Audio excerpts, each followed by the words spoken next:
নমস্কার বন্ধুরা, নিয়ে চলে এসেছি তোমাদের জন্য আরেকটি নতুন আপডেট নিয়ে। বার্ধক্য ভাতা সম্পর্কিত আজ কি আপডেট উঠে আসছে সেটাই জেনে নেব আজকের এই ভিডিওতে। তাই স্কিপ না করে সম্পূর্ণ ভিডিওটি দেখতে থাকো এবং জেনে নাও আজকে কি আপডেট উঠে আসছে। বার্ধক্য ভাতা 2026 আজকের বড় আপডেট। কারা টাকা পাবেন, কবে পাবেন, টাকা না ঢুকলে কি করবেন, সমস্ত আপডেট এই ভিডিওতে থাকবে, তাই স্কিপ না করে দেখতে থাকুন।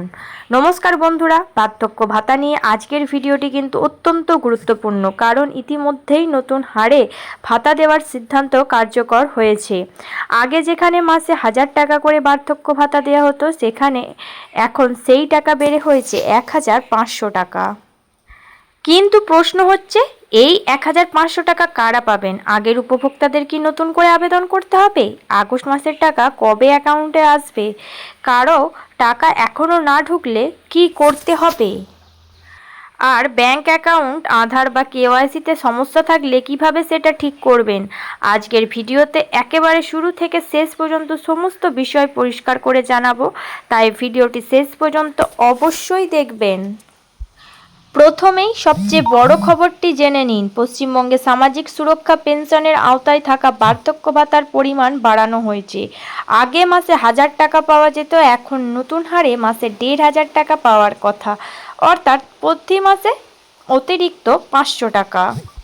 এই পরিবর্তন 1 আগস্ট 2026 থেকে কার্যকর হয়েছে বলে প্রকাশিত সরকারি নির্দেশিকার ভিত্তিতে একাধিক সংবাদ মাধ্যমে জানিয়েছে। শুধু বার্ধক্য ভাতা নয়, বিধবা ভাতা এবং প্রতিবন্ধী পেনশনের ক্ষেত্রেও 1500 টাকার নতুন হার কার্যকর হয়েছে। এখানে একটি গুরুত্বপূর্ণ বিষয় রয়েছে।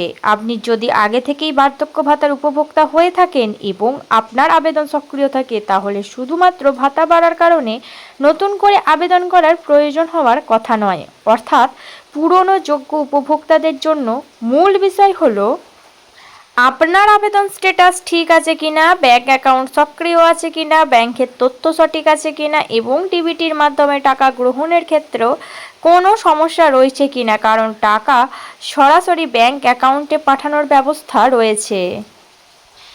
এবার আসি সবচেয়ে বেশি প্রশ্নের জায়গায়, আগস্ট মাসে 1500 টাকা কবে ঢুকবে? এখানে একটা বিষয় পরিষ্কার করে বলা দরকার। নতুন হারে 1 আগস্ট থেকে কার্যকর হয়েছে মানে প্রত্যেক উপভোক্তার অ্যাকাউন্টে একই দিনে টাকা ঢুকে যাবে এমনটা ধরে নেওয়া ঠিক নয়। সরকারি ডিবিটি পেমেন্টে বিভিন্ন ধাপে প্রসেসিং হতে পারে, তাই কারো অ্যাকাউন্টে আগে টাকা আসতে পারে, আবার কারো ক্ষেত্রে কিছুটা সময় লাগতে পারে। এই কারণে শুধুমাত্র অন্য কারো অ্যাকাউন্টে টাকা ঢুকছে শুনে নিজের টাকা নিয়ে আতঙ্কিত হওয়ার দরকার নেই। এখন আসি যোগ্যতার বিষয়ে। শুধু বয়স হলেই প্রত্যেক ব্যক্তি বার্ধক্য ভাতা পাবেন এমনটা নয়। সরকারি প্রকল্পে নির্দিষ্ট যোগ্যতার নিয়ম রয়েছে, তাই যারা নতুন করে আবেদন করতে চাইছেন তাদের অবশ্যই সংশ্লিষ্ট সরকারি নিয়ম অনুযায়ী যোগ্যতা যাচাই করতে হবে। এছাড়া একই ব্যক্তির নামে একাধিক সুবিধা বা তথ্যের অসঙ্গতি থাকলে আবেদন যাচাইয়ের সময় সমস্যা তৈরি হতে পারে, তাই আবেদন করার আগে সমস্ত তথ্য সঠিকভাবে দেওয়া অত্যন্ত জরুরি।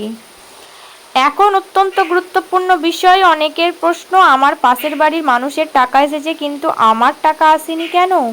এর কয়েকটি সম্ভাব্য কারণ হতে পারে। প্রথমত, আবেদন বা উপভোক্তার স্ট্যাটাসে সমস্যা।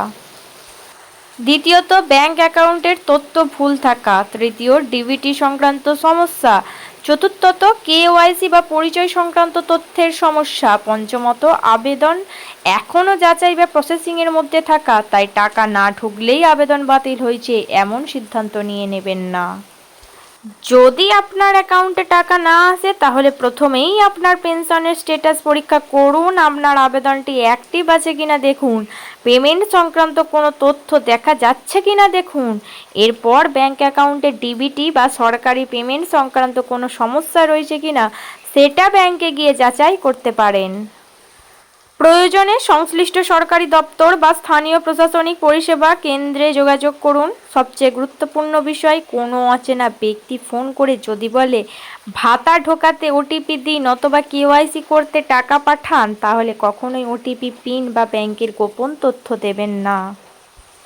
যারা এখনও বার্ধক্য ভাতার জন্য আবেদন করেননি তাদের জন্য বিষয়টি গুরুত্বপূর্ণ। আবেদন করার আগে নিজের যোগ্যতা যাচাই করুন, প্রয়োজনীয় পরিচয়পত্র ও ব্যাংকের তথ্য প্রস্তুত রাখুন।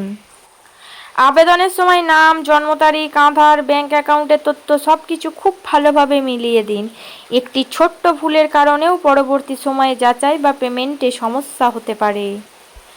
আর একটা কথা অবশ্যই মনে রাখবেন, সোশ্যাল মিডিয়ায় এখন বার্ধক্য ভাতা নিয়ে অনেক ধরনের পোস্ট এবং ভিডিও ঘুরছে। কেউ বলছে ১,৫০০ টাকা নয় আরও বেশি টাকা দেওয়া হবে, আবার কেউ নির্দিষ্ট তারিখে সবার টাকা ঢুকবে বলে দাবি করেছে।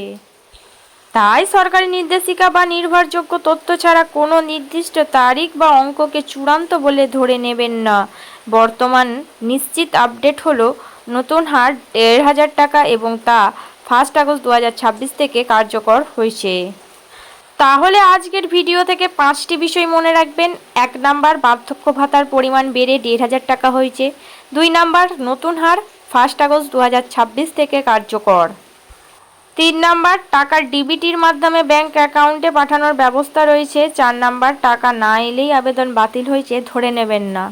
5 নাম্বার, নিজের আবেদন, পেমেন্ট এবং ব্যাংক সংক্রান্ত তথ্য অবশ্যই যাচাই করবেন। আপনার অ্যাকাউন্টে কি বার্ধক্য ভাতার টাকা ঢুকেছে? ঢুকে থাকলে কমেন্টে শুধু লিখুন টাকা এসেছে, আর যদি এখনও টাকা না এসে থাকে তাহলে লিখুন আসেনি। আপনার কমেন্ট দেখে অন্য দর্শকরাও বুঝতে পারবেন বর্তমানে কার কার অ্যাকাউন্টে টাকা আসছে। আর এই ধরনের সরকারি প্রকল্প, ভাতা, পেনশন এবং নতুন আপডেট সবার আগে জানতে চাইলে চ্যানেলটি সাবস্ক্রাইব করে পাশে থাকা বেল আইকনটি অবশ্যই প্রেস করে রাখবেন। আজকের মতো এখানেই শেষ করছি। সবাই ভালো থাকুন, সুস্থ থাকুন, ধন্যবাদ।